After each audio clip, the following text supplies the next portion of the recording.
증시랑 천유에게 답한 대편지, 오늘 네 번째 편지 공부해 보겠습니다.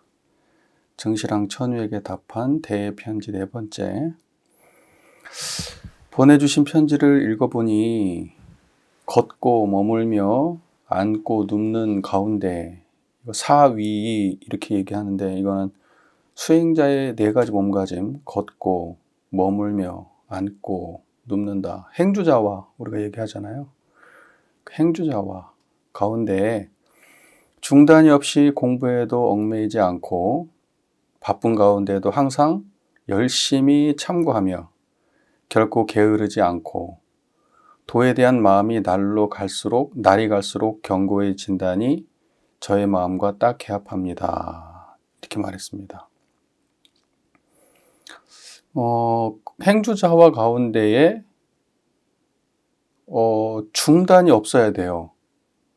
그러니까 행주자와, 그러니까 머문다, 행주자와, 그러니까 다니고 머물고 앉고 눕는 그 가운데에도 공부가 한결같아야 돼. 우리는 이거를 동정이르라고 말하죠. 그러니까 한결같은 건 뭐냐면은 청정한 것만 한결같을 수 있어요. 우리가 유상 얘기하면은 우리 공부에도 이론상 소문에 유상 그러면 상주불멸 여여자연 이렇게 얘기하잖아요. 상주불멸 여여자연은 항상 머물러서 한결같이 그대로 있는 게 상주불멸 여여자연이거든. 움직이거나 뭔가 변화되거나 하지 않는 경지를 가지고 행주자와 한다는 거죠. 이제 그렇게 공부가 계속 이어져야지 공부가 되는 거고, 만약에 행주자와 가운데 달라지는 어떤 마음의 상태를 붙들고 공부를 한다면, 그러면 그거는 분명히 어떠한 특정한 경계일 거예요. 경계일 거라고. 그러니까 어떤 느낌이거나 어떤 생각이거나 관념일 확률이 높아요.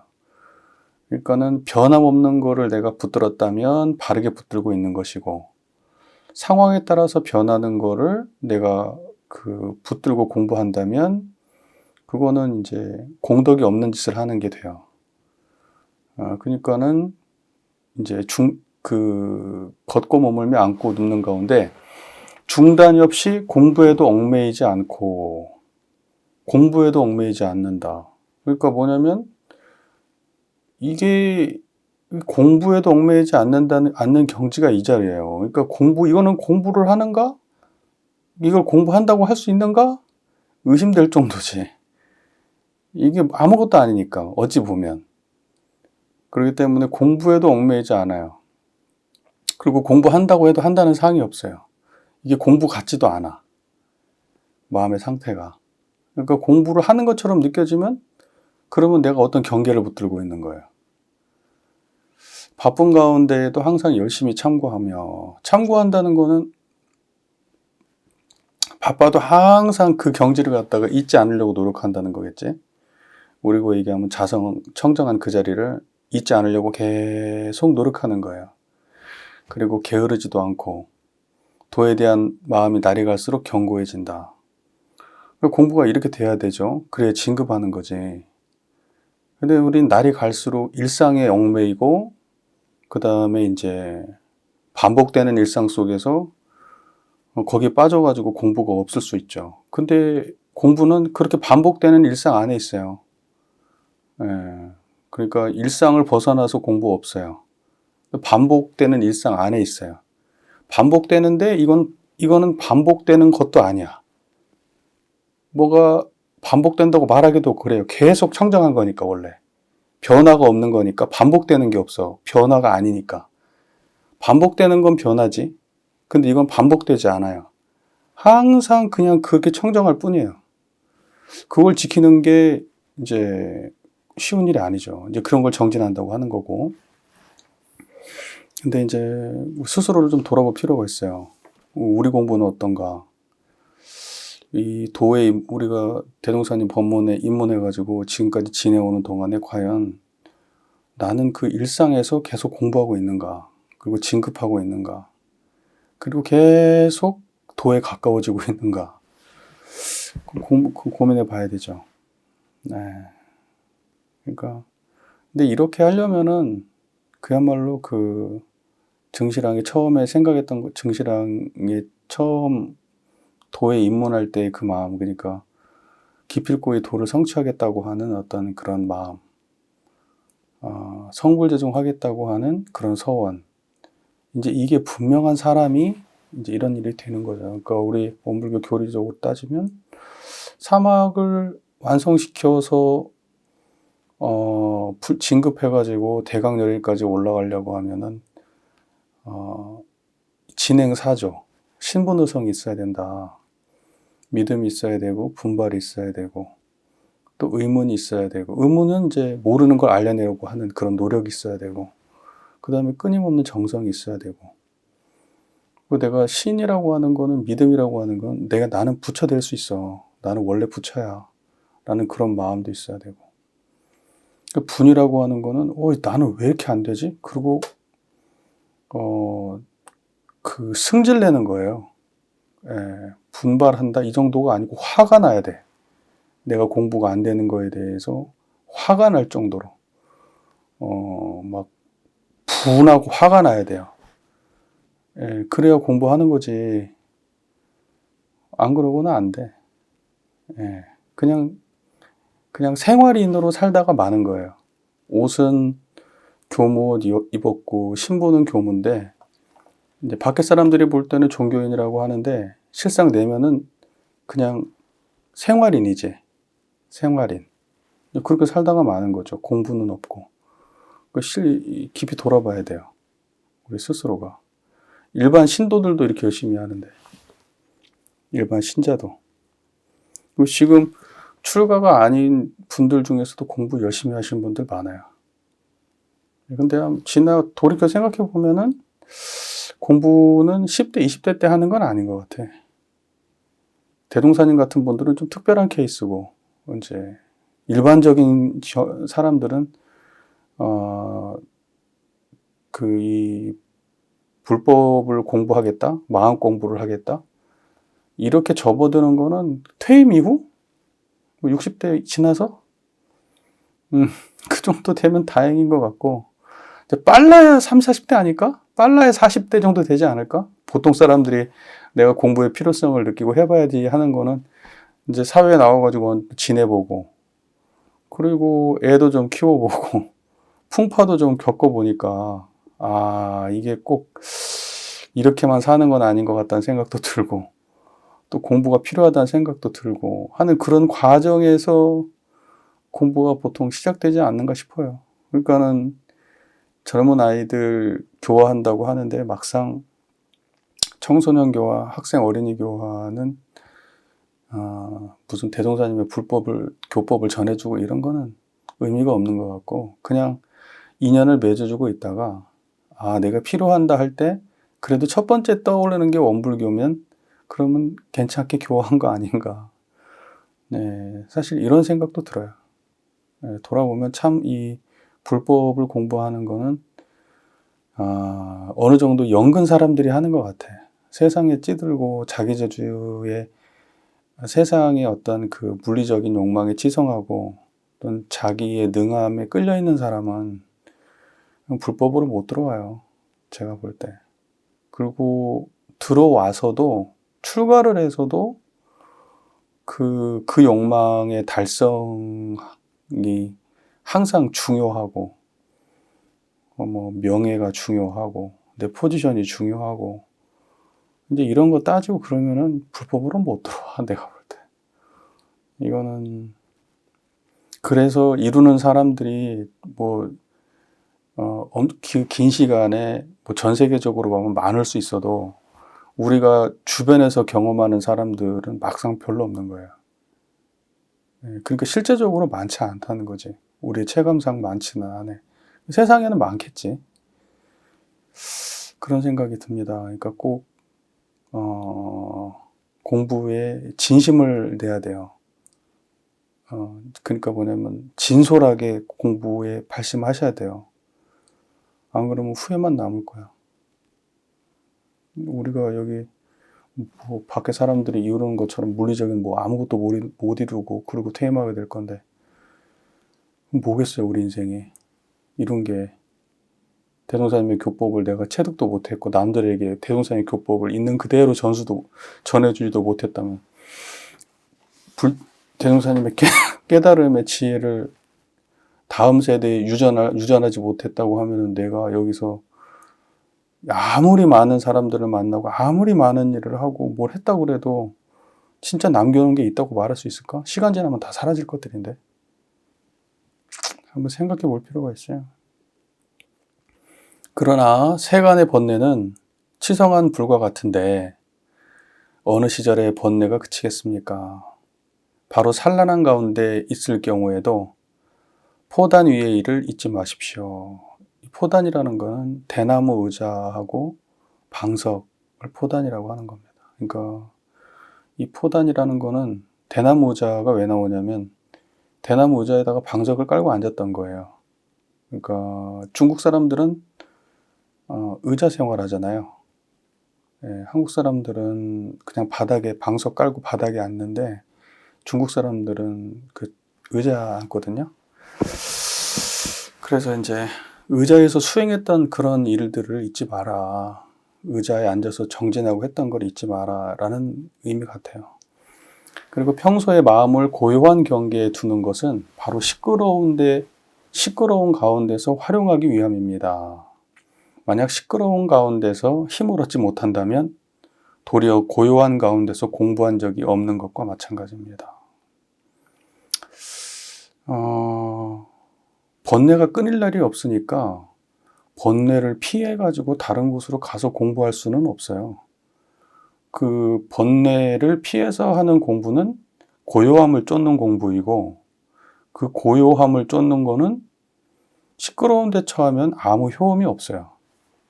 그냥 무너져요. 그래서 산란한 가운데 있을 경우에도 대나무 의자와 방석 위의 일을 잊지 말라고 하는 거는 그 깨달음의 경지, 우리로 따지면 청정한 자리죠. 어떠한 경계가 있어도 항상 상주불멸 여예자연한 그 경지를 잊지 말고 항상 챙겨야 된다는 거예요. 산란한 가운데 그걸 안 놓쳐야 된다는 거죠.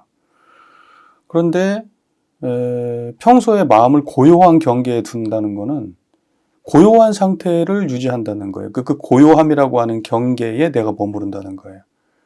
편안하고 안락하고 고요한 경계에 나를 두는 거예요. 많은 사람들이 좌선할 때 고요한 경계에 머무르는 걸 공부로 생각해요. 고요한 경계. 근데 그 고요한 경계는 경계예요. 다시 말해서 우리 일원상 서문으로 따지면 무상짜리란 말이에요. 유상이 아니에요. 다시 말해서 끊임없이 변하는 거예요. 그 변하는 거의 일종이 고요함이에요. 시끄러운 거에 반대에 서 있는 고요함. 근데 그 고요한 경계에 마음을 두는 것을 공부라고 생각하는 사람들이 많아요.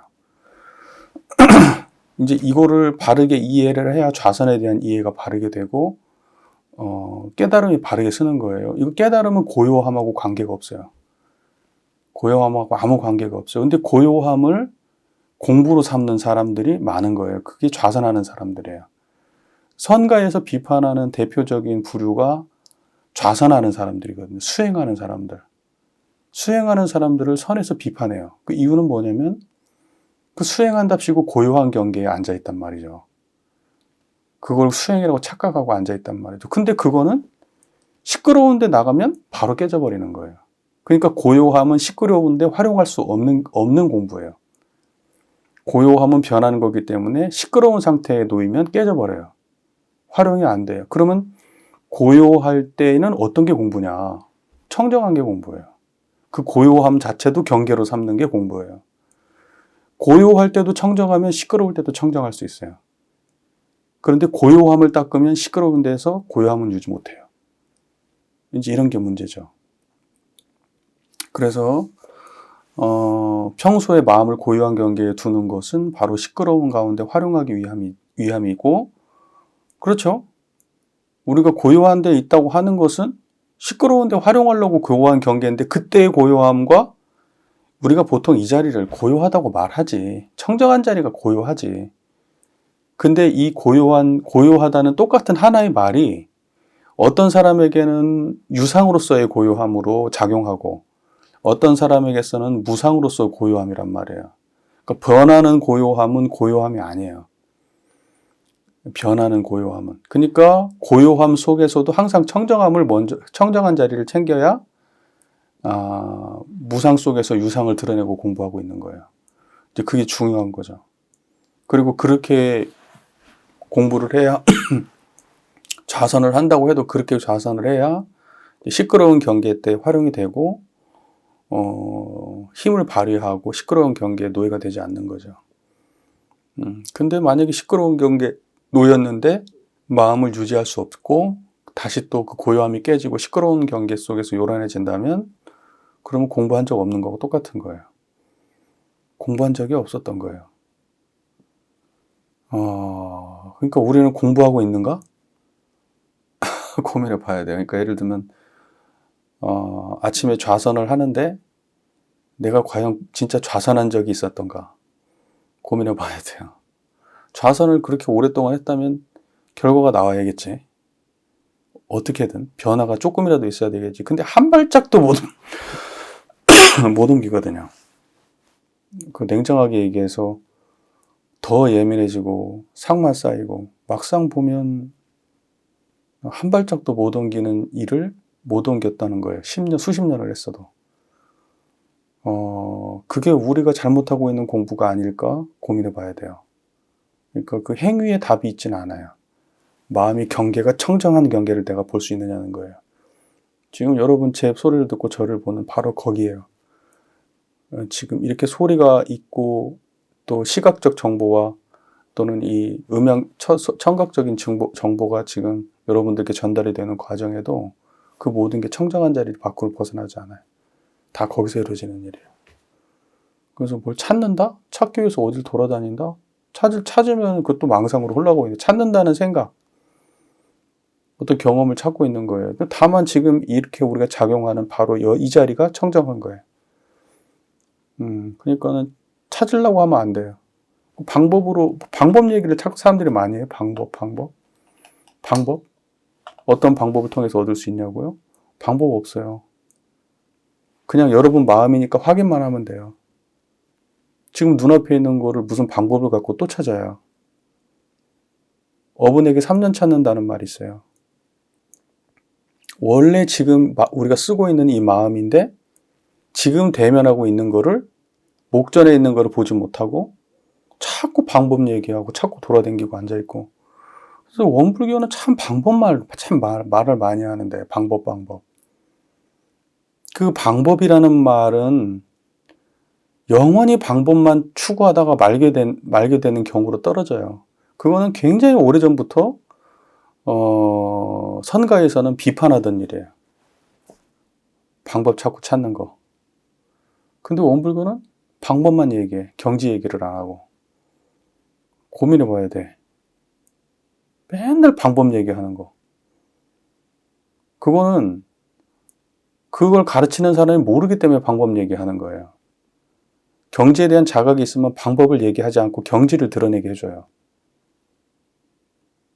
바로 이렇게 우리가 경험하고 일상을 살아가는 그런 무상한 경계 속에서, 육근을 작용하는 그 경계 속에서 지금 모든 경계를 작용하는 상주불멸 여해자연이 바로 그 자리가 바로 상주불멸 여해자연이 항상 공존하고 있다는 거를 바로 단박에 그냥 알아야 되는 거지. 무슨 방법이 또 있나? 근데 여러분 예를 들면 안 좋은 일이 있어요. 뭐 안 좋은 일을, 기분 나쁜 기분을 보게 하는 방법이 있어서 봐요?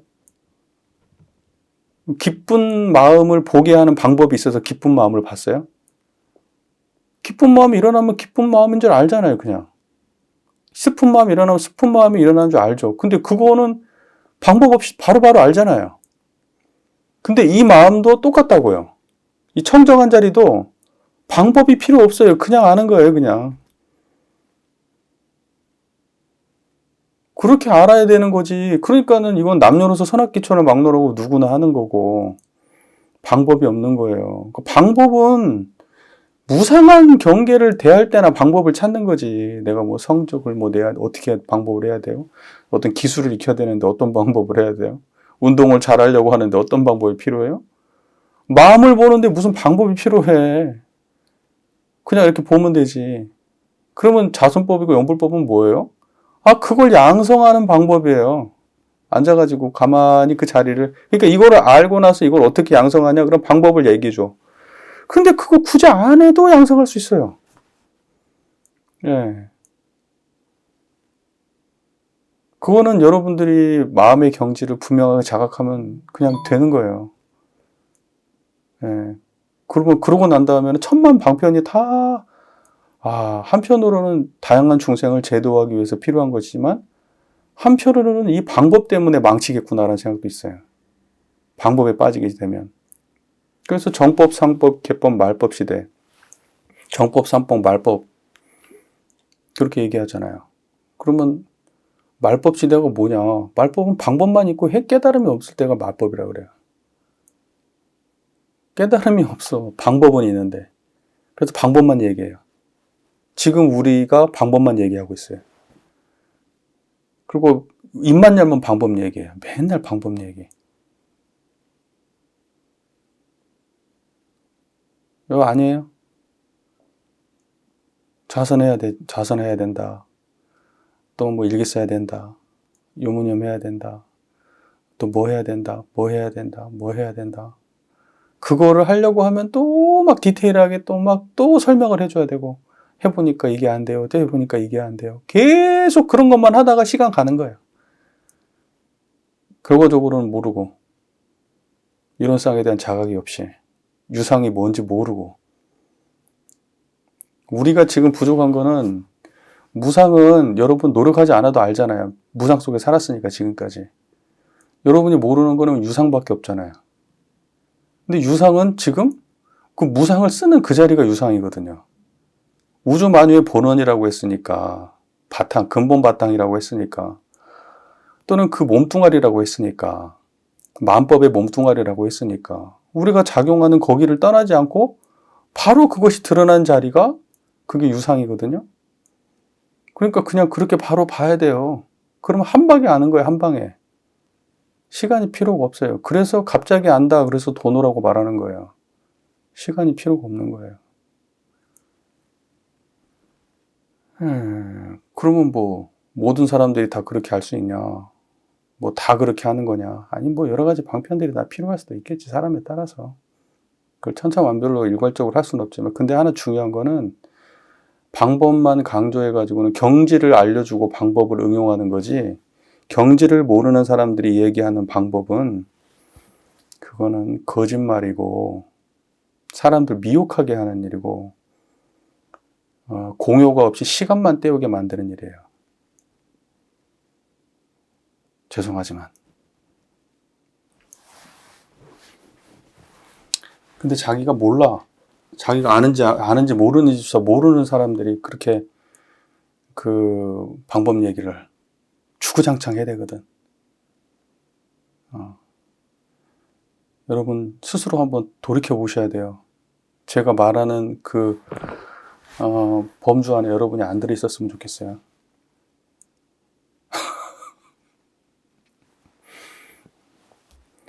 그 다음 편지를 보니 전생의 인연이 복잡하여 지금 그 과보를 받는다고 탄식하였는데 유독 이 말에는 수긍할 수 없습니다. 만약 그런 생각을 일으키면 도의 장애가 됩니다. 고덕이 말했습니다. 인연의 흐름을 따르더라도 본성을 알아차리면 기쁨도 없고 근심도 없다. 편지를 보니까 전생의 인연, 우리가 그런 말 많이 하지 않아요? 내가 전생에 업이 두꺼워가지고 이 생에 공부가 잘 안 된다고 그런 말 많이 하잖아요. 근데 여기에서는 뭐라고 얘기하냐면은 그거는 내가 수긍할 수가 없다 이렇게 말하거든요. 왜 이렇게 말했을까요? 여러분 생멸하는 거는 오래 쌓였기 때문에 오래 닦아야 돼요. 생멸하는 거는. 그러니까 여러분의 업은 생멸하는 거잖아요. 무상한 자리잖아요. 무상한 거는 오래 쌓고 오래 닦아요. 무상한 거는 특징이. 그런데 이 선가에서 이야기하는 그 깨달음이라고 하는 거는 유상이라고 하는 거는 우리로 따지면 유상짜리죠. 그 유상짜리를 자각하는 거는 그거는 그것과 무관하게 항상 자각될 수 있는 거예요. 그러니까는 이 자리를 자각하면서 경계를 오랫동안 내가 못 닦아서 오랫동안 내가 과거에 쌓인 업이 많아서 그런 거는 이 공부에는 안 통하는 얘기다. 망상이다, 망상. 무슨 말인지 아시겠죠? 오히려 그런 생각을 일으키면 그 생각이 이 자리를 깨닫는데 방해가 돼. 그런 쓸데없는 생각이 이 청정한 자리를 깨닫는데 방해가 된다고. 지금 계속 마음을 들여다보면서 이거 들어보셔야 돼요. 지금 내가 안 떠나고 있어야 돼요. 네. 그러면 인연의 흐름을 따르더라도 본성을 알아차리면 기쁨도 없고 근심도 없다. 인연의 흐름을 따른다? 그 인연의 흐름을 따른다는 게 무슨 말이에요? 인연 속에 산다는 거잖아요. 그러니까 예를 들면 안 좋은 일도 당하고 좋은 일도 당하죠. 예, 행복한 일도 당하고 불행한 일도 당하고 그렇게 하는 거잖아요. 그 인연의 흐름을 따라서 살잖아요. 그런데 그 인연 속에서 뭘 놓치면 안 된다고 얘기해요? 본성을 알아차리라고 얘기하잖아요. 그러니까 본성을 알아차리는 일은 인연의 흐름 속에 인연의 흐름을 따르는 거하고 관계가 없다고요. 우리가 예를 들면 좋고 싫고 예쁘고 밉고 행복하고 불행하고 이렇고 저렇고 수많은 경계가 왔다 갔다 하는 것과 본성을 알아차리는 거는 다른 문제라고요. 그러니까는 인연의 흐름을 따르더라도 본성만 알아차리면 돼요. 계속 그 자리는 알아차리라고요. 그 자리는 불생불멸이에요. 상주불멸 여여자연이에요. 그 자리를 알아차리면 기쁨도 없고 근심도 없어요. 그 자리가. 기쁨도 없고 근심도 없어요. 한결같아요. 그러니까 기쁨을 추구하는 사람은 성품을 만나면 안 되지. 기쁨을 추구하면 불법을 닦으면 안 돼요. 행복을 추구하는 사람이 왜 불법을 닦아요? 행복을 추구하는 사람은 불법을 닦으면 안 돼. 불법은 행복을 찾는 게 불법이 아니에요. 여기도 말하잖아요. 기쁨도 없고 근심도 없는 걸 찾는 게 불법이에요. 우리가 본성을 찾는다고 하는 거, 본성을 알아차리고 본성을 닦고 본성으로 살아가는 이유는 기쁨도 또 근심도 다 없는 경지를 우리가 추구해야지 그게 가능한 거예요. 근데 욕망 자체가 그쪽에 있질 않아. 기쁨을 찾는 게 내 욕망이야. 그리고 그걸 불법에서 찾으려고 해. 그러면 불법이 엉뚱하게 시작부터가 잘못 이해된 불법만을 받아들이게 되는 거예요. 불법의 본질을 들어가는 게 아니라 불변의 주변에 떨어지는 거예요. 지금 우리가 하고 있는 공부는 그렇지 않나요, 혹시? 돌아보세요. 그렇게 알고 공부한 건 아닌지. 학교 다닐 때부터 맨날 종교의 존재 이유는 행복을 위해서다. 우리가 왜 종교 생활하냐? 행복하려고 한다. 세상 불법 모르는 사람들이 그런 말 하는 거예요. 그런 얘기가 어디 나와요? 대동사님 그런 말 안 해. 전혀 없는 건 아니지만 그건 주변적인 얘기고 핵심은 그런 얘기 없어요. 네. 선악을 그 순경 역경을 다 공부 삼으라고 말씀하시지 무슨 순경을 챙기라고 말해. 순경 속에 살기를 목적하고 불법을 공부한다고 말해요. 이렇게 말을 해도 소용이 없어요. 오히려 이제 이상한 놈 취급받고 교육자 광장에다가 글 한 번 올렸다가 욕만 얻어먹고 말았지. 다 교모님들께서 교도님들 행복하라고 설교하시는데 원불교는 여러분들 행복하기 위해서 존재하는 겁니다. 이렇게 사람 가르쳤는데 갑자기 어떤 생뚱맞게 듣도 보도 못한 교모가 올려가지고 이 원불교가 행복파리 종교냐고 막 그러면서 글을 써놓으니까 굉장히 불쾌하셨겠지. 근데 지금 행복파리 장사하고 있는 거예요, 종교가. 행복이라고 하는 거는 우리 인류가 추구해야 될 게 아니고 극복해야 될 물질의 세력 중에 가장 심각한 물질의 세력 중에 하나가 행복이에요, 행복. 그러면 행복 때문에 사람 죽이고, 행복 때문에 이기적으로 변하고, 행복 때문에 불행해지고, 행복 때문에 사람들 흉내내고 살고, 행복 때문에 얼굴 고친다고 그러고, 행복 때문에 건강하려고 그러고. 그 행복이 병이에요, 병. 중생의 병. 근데 그거를 앞에서 적극적으로 조정하는 게 종교야? 이러면 진짜 큰일이지. 대놓고 행복 얘기하는데, 그러면 그거는 정말 모든 그동안의 그 불법의 성인들을 욕보이는 일이에요. 근데 그런 거를 성직자가 앞서서 하는데, 그거 누구한테 배웠냐? 교수님들한테 배운 거예요. 교수님이 우리 그렇게 가르쳤잖아요.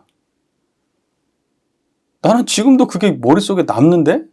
난 누가 그렇게 말씀하셨는지도 머릿속에 기억이 딱 정확하게 그 분위기까지 기억이 나는데? 나는 그 얘기 들으면서 끄떡끄떡 했었거든. 그때는 뭣도 모르고. 아무것도 모르는 학부 시절에. 그럴싸한 말이지. 조금 똑똑하다는 사람들한테 다 물어봐. 너 왜 사냐? 행복하려고요. 왜 공부하냐? 행복하려고요. 그러면 그게 그 사람들이 할 수 있는 최고의 답이야. 그럴싸한 답. 마치 행복이라는 말이 세속을 초월한 말처럼 말을 해. 그 사람들은. 가장 우리가 그 고귀한 것처럼 생각하는 그 행복이 가장 추한 걸 만들어내고 있다는 걸 아셔야 돼요. 세상을 추한 곳으로, 정말 괴로운 곳으로 몰아넣고 있는 게 그 행복이라고 하는 그 관념이에요. 본성을 알아차리고 유상자리를, 상조불멸 여여자연한 우리 유상의 경지, 청정한 자리를 우리가 일상에서 드러내고 사는 거는 그 행복이라고 하는 그 관념에서부터 벗어나기 위해서예요. 그걸 잊지 마세요. 여기 공부하시는 분들은 앞으로 행복이라는 말을 적극적으로 쓰지는 마세요. 제발 부탁인데, 나는 행복이란 말 들으면은 불법 공부 전혀 모르는 사람처럼 느껴져요. 이건. 그러니까 이론상이라고 하는 걸 전혀 모르는 사람들, 그냥, 그게 무슨 성직자가 됐든, 무슨 대학 교수가 됐든, 뭐 아무리 잘났어도 행복하고 뭐 이러면 그냥 수준 낮게 느껴져. 그냥. 그러니까 여러분들이 무슨 본성을 자각하고 무슨 뭐 청정한 자리를 알고 이런 거는 둘째 치고 그냥 그런 말 안 하는 것만도 평타는 치니까 그런 말 좀 하지 마셔. 세상 유치한 게 행복 찾는 거야.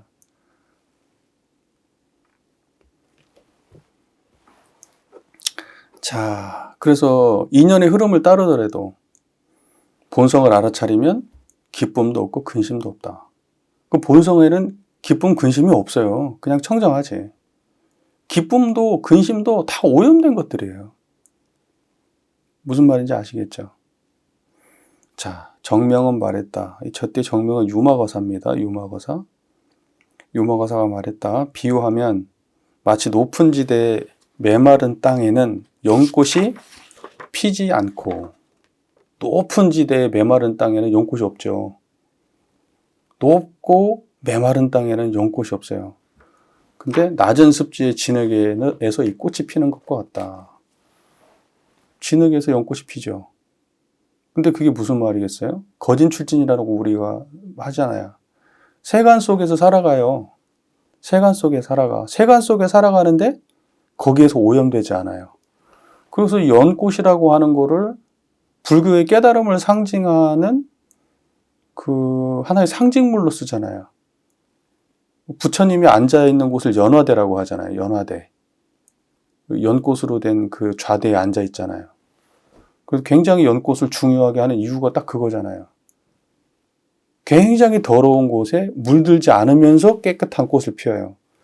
그러니까 뭐냐면 우리가 지금 이거는 어떤 걸 상징하는 거냐면 우리는 인연 속에서 파묻혀가지고 희로애락 속에서 왔다 갔다 하고 번뇌 속에서 살아가는데 이 자리는 절대 거기에 물들고 오염되지 않는다고요.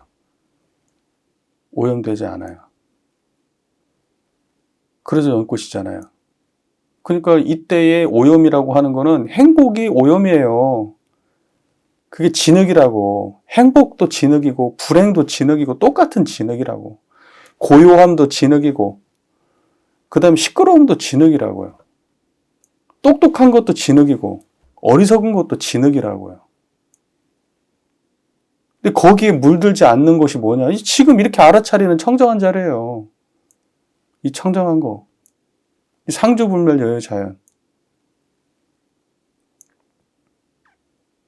그 말 아시겠죠? 저를 보세요, 저를. 어차피 여러분 이거 끝나고 나서 책도 펼쳐서 공부하셔요? 아니면 안 하셔요? 볼 시간도 없지? 바빠가지고. 볼 시간도 없잖아. 너무너무 일과를 바쁘게 사시니까. 나라는 존재에 대해서 까맣게 잊어버리고 경계에 파묻혀가지고 진흙 묻혀가면서 사시잖아.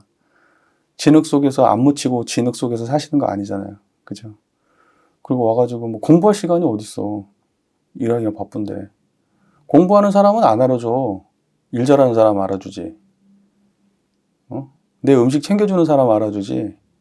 지 공부 열심히 하는 사람 안 알아줘.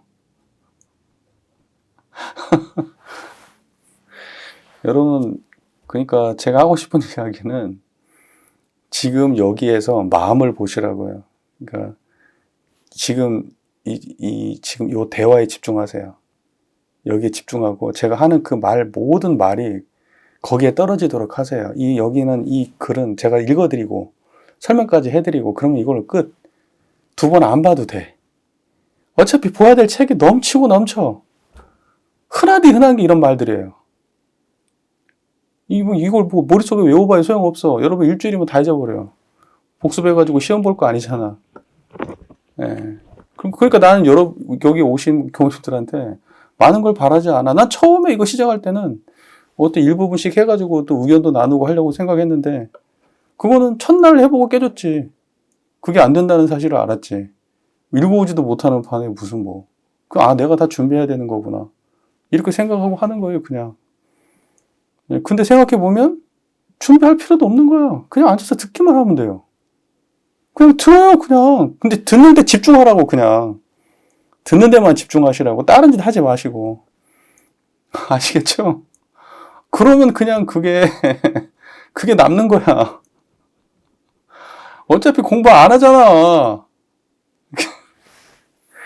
자, 그래서 연꽃, 진흙 속의 연꽃, 그게 거진 출진이에요. 원불교에서 얘기하는. 그러니까 거진 출진은 제가자잖아요. 제가자 중에 공부가 어느 정도 경지에 이르신 분들 거진 출진이라고 하는 거잖아요. 근데 그 거진 출진이라고 하는 게 뭐냐면 보살 같은 사람들이에요. 불교에서 얘기하는. 그러니까 세상 속에 살면서 세상에 물들지 않고 항상 청정한 분들이에요. 지금 우리가 그런 분들을 거진 출진이라고 하는지 모르지. 자기가 거진 출진이라고 해도 청정한 자리가 뭔지를 모르는 거진 출진들이시겠지. 죄송하지만. 아니면 언제든지 따져도 돼요. 못 따지지. 자, 부처님은 말했습니다. 노호라고 되어 있는데 노호는 부처님입니다. 부처님은 말했습니다. 진연은 자성을 고수하지 않고 인연을 따라 일체의 일을 성취한다. 이게 불수자성 수연성이라고 하는 거거든요. 이거 꽤 유명한 말이에요. 화엄경에 불수자성 수연성. 그러니까 뭐냐면 우리의 자성을 청정한 이 자리는 특별히 드러낼 어떠한 지키고 할 게 없어요. 그냥 그거밖에 없으니까. 그렇기 때문에 그것만을 고수하지 않고 이 자리에서 모든 것이 인연을 따라서 일어나고 사라지는 거예요. 자성은 그런 거예요. 그러니까 자성이라고 하는 거는 인연 따라서 일어나고 사라지는 거 밖에 따로 지키는 게 자성이 아니라고. 일어나고 사라지는 수많은 인연 가운데의 자성이라고요. 그게 불수자성 수연성이에요. 예. 자성을 지키지 않아. 단지 인연 따라서 드러날 뿐이에요. 이렇게 보면 보는 데서 드러나고 들으면 듣는 데서 드러나고 가만히 있으면 가만히 있는 데서 드러나고 다만 우리가 이 소리를 듣고 저를 볼 때 청정하잖아요. 그걸 불수자성 수연성이라고 하는 거예요. 예. 자성을 고수하지 않고 인연을 따라서 일을 성취한다. 다만 인연이 일어날 때 다 이 청정한 자리에서 그 인연을 다 드러내고 인연 따라서 지금 일을 성취할 뿐이에요. 지금 마음 보고 있는 거예요? 생각 속에 빠져 있는 거예요? 지금 생각 속에 빠져 있는 사람도 내가 눈에 보이는데 지금? 눈알을 딱 보면 알 수 있어. 눈알이 이 눈이 가리키는 쪽이 뭔가 지금 무슨 한자 찾고 있어 지금? 생각 속에 빠져 있다니까. 하지 마 그런 거 그냥 들으라고. 딱 보면 알 수 있어 지금. 자, 그다음에 또 인연을 따라 모든 곳에 감응하지만 항상 이 보리자에 계신다. 보리자는 어디예요? 깨달은 그 경지에 있다는 거예요. 인연을 따라서 항상 그러니까 보면 보는 곳에 들으면 듣는 곳에 있지만 항상 그 깨달음의 경지를 벗어나는 일이 없어요. 그러니까 제가 항상 하는 말이에요. 다만 청정하면 된다고. 볼 때 청정하고 들을 때 청정하고 일상에서 청정하고 시비이해를 당할 때 청정하고 그러면 그게 원불교에서 말하는 무시선 무처선 불법시 생활시 불법이에요. 그 밖에 따로 없다고요. 자, 또 인연을 따라 모든 곳에 감응하지만 항상 이 보리자에 계신다. 그냥 알겠죠?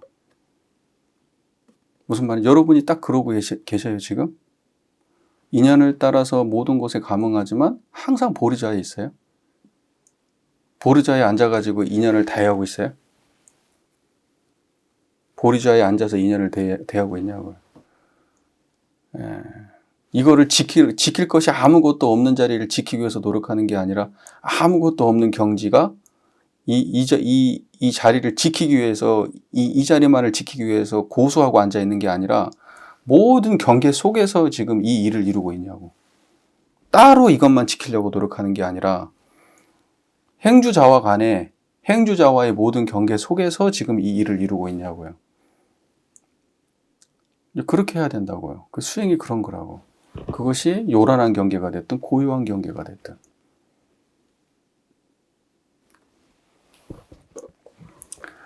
만약 고요한 곳을 옳다고 여기고 시끄러운 곳을 그르다고 여긴다면 이것은 세간상을 쳐부수고 실상을 추구하는 거예요. 이게 무슨 말이에요? 이건 비판되는 말이거든요.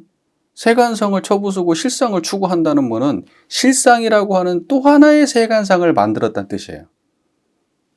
무슨 말인지 아시겠어요? 그때 우리 지혜를 추구하면 안 된다고 배웠잖아요.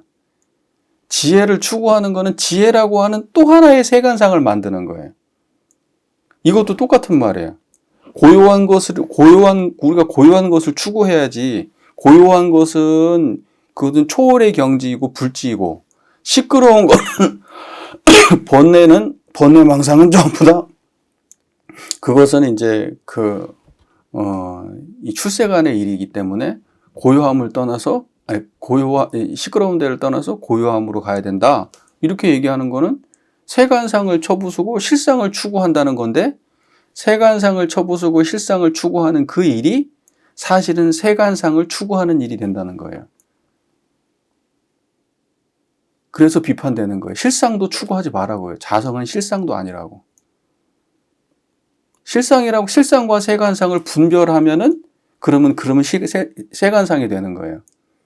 그런데 분별할 수 없는 경지는 이거는 실상도 아닌 거예요.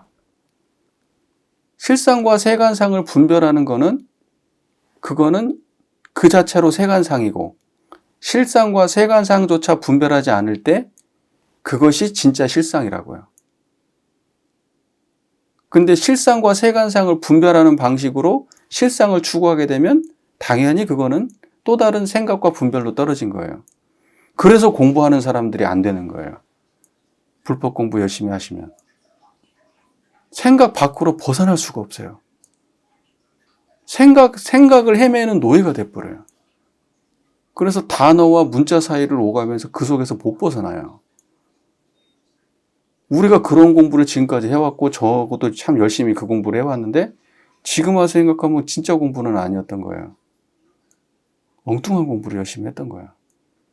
사실은 추구해왔기 때문에 내로는 그걸 해보고 나서 안 된다는 거를 오래전부터 알고 있었어. 내 깊은 마음속에는. 그러니까 버리는 것도 아무것도 아니에요. 그까이 거. 네.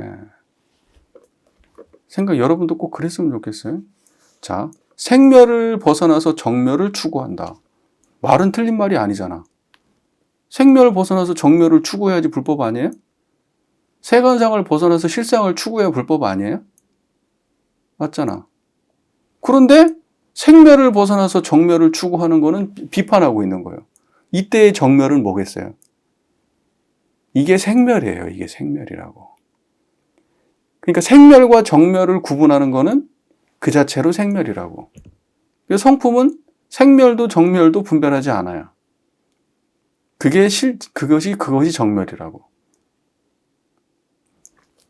고요한 것을 좋아하고 시끄러운 것을 싫어하는 바로 그 경우야말로 수행을 진척시키기 좋은 기회입니다. 자, 보세요. 고요한 것을 좋아하고 시끄러운 것을 싫어하는 바로 그 경우야말로 수행을 진척시키기 좋은 기회다. 이게 무슨 말이에요? 그때의 진짜 출세간을 맛보고 그러니까 그때의 고요한 것을 좋아하고 시끄러운 그러한 경계에 당했을 때 여기서 앞에서 말하는 이 세간상과 실상 또는 생멸과 정멸 이러한 경우를 당했을 때 진짜 공부가 할 수 있다고요. 이런 뜻이에요. 무슨 말인지 이해가 되세요? 고요한 것과 시끄러운 것. 그 다음에 그러니까 이제 그 세간과 출세간. 그 다음에 생멸과 정멸. 생멸과 정멸, 세간과 출세간. 그러니까 이걸 고요한 것과 시끄러운 것 이렇게 대별하잖아요. 그 경계에 당했을 때 진짜 공부를 할 수가 있는 거예요. 그거를 양변을 초월해야 돼요.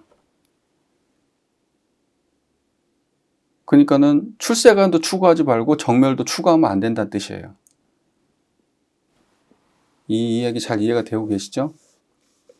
네, 그래서 그때야말로 수행을 진척시키기 좋은 기회입니다. 자, 문득 시끄러운 곳에 있으면서 고요한 경지의 소식으로 확 뒤집는다면 시끄러운 곳에 있으면서 고요한 경지의 소식을 확 뒤집는다면 그 힘이 대나무 의자나 방석에 앉아서 공부하는 것보다 1000만억 배나 뛰어납니다. 고요한 것을 공부로 삼지 마시고 다만 고요한 것을 뒤집어야 돼요. 예, 그러니까 출세간을 능사로 알면 안 되고 출세간을 뒤집어야 돼요. 정멸을 뒤집어야 된다고요. 고요함을 능사로 삼으면 안 돼요. 이해가 잘 되시죠? 잘 들으십시오. 결코 공을 그릇되게 하지 않을 것입니다. 여기까지 이해가 잘 되고 계시잖아요. 그죠? 네. 그 다음에 또한 편지를 보니 방거사의 두 구절을 가지고 걷고 머물며 앉고 눕는 데 있어서 좌우명을 삼는다고 하니 방거사의 두 구절은 그거예요. 진연은 자성을 고수하지 않고 인연을 따라 일체를 성취한다. 이 얘기 하는 거예요. 그거를 갖다가 좌우명으로 삼는다고 하니 더할 나위 없이 좋습니다. 만약 시끄러울 때 싫어하는 마음을 일으키면 아니다 이건 그것이 아니고 여기 앞에 거죠. 비유하면 마치 높은 지대에 메마른 땅 아니 이건가? 누구라고 했지? 방거사의 두 구절은 뭐죠? 방거사의 두 마디는 앞서 인용한 다만 모든 있는 것을 비울 뿐 다시 없는 것을 실제로 여기지 말라 밑에 나오네요. 예, 그거를 지금 그거를 좌우명으로 삼는다고 하니까 잘한 거다. 지금 이렇게 말했어요. 예, 다만 비울 뿐, 이 말은 뭐냐면 다만 청정할 뿐 이런 말이에요. 다만 청정할 뿐. 다른 거를 구하지 말란 뜻이에요. 원래 없는 거를 자꾸 찾지 말라고. 근데 깨달음을 잘 모르시는 분들 특징이 뭐예요? 이제 막 공부한 사람들이 깨달음을 상상하잖아. 이럴 거야, 저럴 거야, 이럴 거야, 저럴 거야. 막 그러면서 대단한 상상을 하잖아요. 근데 그런 거는 없는 거라고요. 없는 거라고. 다만 네 상상하고 있는 거지 실제로 없는 거라고. 그러니까 다만 비워진 자리를 챙기는 것 말고는 할 게 없는 거예요. 비워진 자리를 챙기는 것 말고는. 그래서 참 그 불법 공부라는 게 심플한 거예요. 굉장히 심플한 거예요. 남녀노소 선악귀천을만으로 누구나 할 수 있는 거예요. 왜냐면 쌓는 게 아니니까요. 찾는 게 아니니까요. 다만 비워진 자리를 드러내고 살면 되는 거니까요. 자각만 하면 되는 거거든. 만약 시끄러울 때 싫어하는 마음을 일으키면 그것은 자기의 마음을 어지럽히는 것입니다. 그죠? 시끄러운 걸 싫어하는 마음은 자기 마음을 어지럽히는 거예요. 시끄러운 거 싫어하잖아요. 많은 사람들이. 아우 막 시끄러워. 이제 고요한 걸 좋아하는 사람은 시끄러운 거 싫어하거든요. 그러면 그거 자체가 뭐냐면 똑같은 중생 세간에 빠져 있는 거예요. 그러니까 고요함을 찾는 게 그런 거라고. 고요함을 찾는 것 자체가 번뇌라고요. 그 자체가. 근데 그거는 자기 자신을 어지럽히는 거예요. 그걸 싫어하는 것 자체가. 근데 고요한 그대로 청정해야 된다고. 그걸 싫어하면 안 되고 시끄러운 그대로 청정해야 된다고. 뭔 말인지 아시겠죠? 저걸 없애야지 하는 생각, 없는 곳으로 가야지 하는 생각, 없는 상태를 만들어야지 하는 생각. 그거 전부 다 마음 어지럽히는 일이라고. 다만 청정한 자리를 찾아 청정한 경지를 들어가면 되는 거예요. 만약 생각이 일어날 경우에 그저 방거 사이의 두 구절로서 꾸준히 살펴가면 곧 더울 때 청량산, 맑고 서늘한 가루약, 산이라고 하는 건 가루약이거든요. 용각산 알죠? 용각산. 이것은 소리가 나지 않습니다. 뭐 이러면서 고운 가루약. 네, 그러니까 청량산이라고 하는 거는 이제 그 아주 맑고 서늘한 그런 가루약. 그러니까 그건 청량산이라고 하는 거는 우리 청정한 자리를 말하는 거겠지. 그게 청량산이라고 표현되는 거예요. 그걸 한번 복용하는 것과 같다.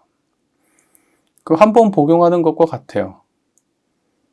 그러니까 그것이 그 구절이라고 하는 언어 자체가 그것이 그 증상을 한순간에 그걸 해결해주는 도움은 될지언정 그것이 경지를 영원히 해주는 마치 그런 거는 아니에요. 그러니까 법문은 항상 그 떼빼와 같은 거예요. 이쪽에서 저쪽으로 잠깐 인연을 옮겨줄 뿐 그 자체로 특별한 의미를 갖지 않아요. 달을 가리키는 손가락에 불과한 거예요. 공은 굳건한 아유 기침이 나네요.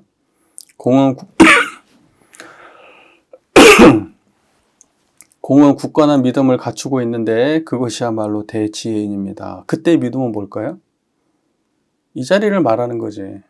이제 이 자리를 갖추고 있어야 대지혜인이에요. 그래서 믿음이라고 하는 거는 불과해서 깨달은 경지를 자각한 사람을 믿음 있다고 얘기하는 거예요. 왜냐면 그 믿음이라는 말은 그 부처님을 확실하게 자각한 사람들이 하는 말이에요. 모르는 사람들이 그냥 막 믿는다. 근데 그때의 믿음은 믿음이 아니에요. 그럼 원불교에서 특신급 이렇게 얘기하잖아요. 특별한 신심. 그때의 믿음은 뭐예요? 그거는 이 이론상에 대한 경지에 대한 분명한 자각을 가져야 특신급이라고 하는 거예요. 특신급은 그냥 나는 우리 회상이 주세회상이라고 믿어. 대종사님이 주세불이라고 믿어. 난 동지들을 신뢰해. 내 가까운 스승님을 신뢰해. 그때는 신뢰라고 하는 거지 믿음이라고 신이라고 안 해. 신뢰하는 거지. 왜냐하면 그 대상은 항상 변하는 대상들이거든요. 여러분은 관념이 만드는 대상들이고 불변하고 절대적인 거는 진짜 그야말로 불지밖에 없지. 그리고 그건 자성이고 자성은 진불이고 자성진불이라고 하잖아요. 진짜 부처는 자성이거든. 그러니까 그 자리를 깨쳤을 때를 신심 있다고 얘기하고 그걸 특신급이라고 얘기하는 거예요. 예.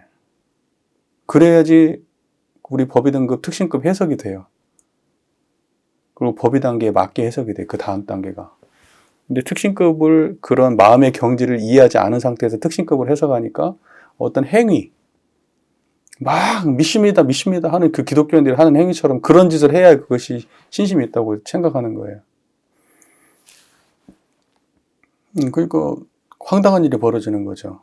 원불교 안에서 다른 모양의 기독교적 태도가 나오는 거지. 예.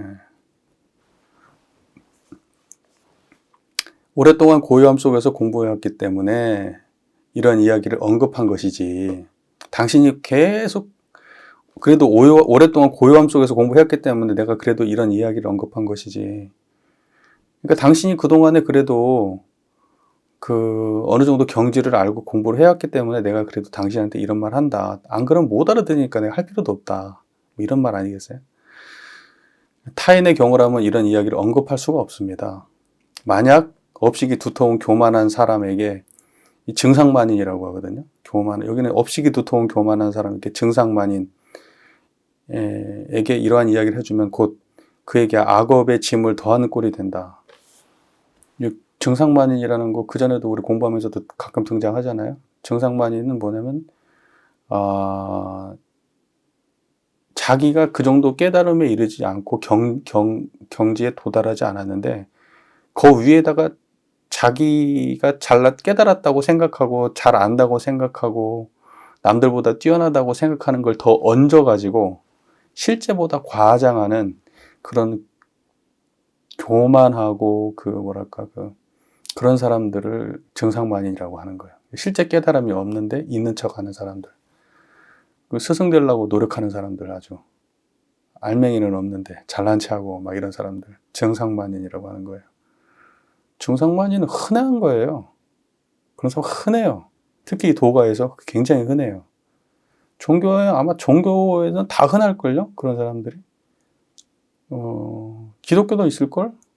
증상만인이라고 불릴 만한 사람들이 자기가 실제로 신에 대해서 알지도 못하는데 신앙생활 조금 더 오래 하고 말빨 좀 세우고 성경 좀 잘 안다는 이유로 되게 아는 체하고 그런 사람들이 있다고. 실제는 행위는 그렇지 않으면서. 이게 다 증상만인들이에요. 우리도 잘못하면 증상만인이 될 수 있어요. 그러니까 자기 내면에 대해서 진솔해야 돼요. 내 공부에 대해서. 거기에다가 더 붙이지 마시고 더 빼지도 말고. 그 빼는 것도 한편으로는 뭔가 다른 걸 드러내려는 또 의도도 있을 수 있어요. 빼려고 하는 것도. 그것도 순수한 거 아니에요. 어찌 보면.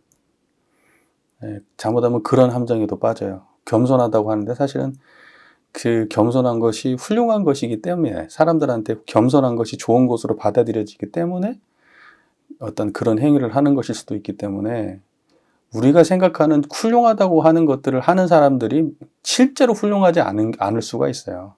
물론 그거조차 하지 않는 사람들보다는 훨씬 낫지. 근데 결국 중생계예요. 왜냐면 초월한 건 아니잖아. 청정한 건 아니잖아. 그러니까 결국 중생계라고. 상이 있는 거라고, 상이. 무언가 그 뒤에 숨겨놓은 무언가를 가지고 지금 하고 있는 거라고. 근데 그거를 알아채면은 좋고, 이제 못 알아채면은 나중에 그게 화근이 되죠.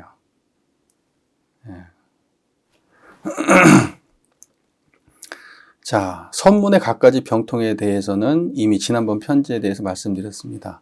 일찍이 자세하게 이해하셨는지 궁금합니다. 이제 이러면서 증시랑 천유에게 답한 대편지를, 네 번째 편지기를 함께 공부해 봤습니다. 이거 빨리 끝내려고 했는데 너무 길었네요. 뭐 빨리 끝내는 게 중요하겠습니까? 지금 여기다 하다가 덮어도 그만이에요. 어차피 똑같은 얘기 반복이니까. 네, 그러면 이 정도 하겠습니다.